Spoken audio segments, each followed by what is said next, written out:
Can you solve this in 10 seconds? Ready? Start.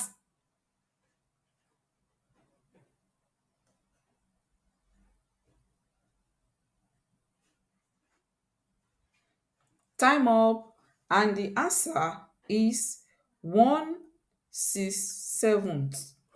Now, how do we solve this? We have to first convert each of these into improper fraction so that we have 2 times 6 is 12. 12 plus 1 will give 13. Then 13 over 2 divided by 2 times 3 is 6 plus 1. That will give 7 over 2. Then we convert this, we change this division to multiplication such that the numerator here will become the denominator and vice versa, so that we will have 13 over 2 times 2 over 7. Then this 2, we cancel this 2 and we will be left with 13 over 7.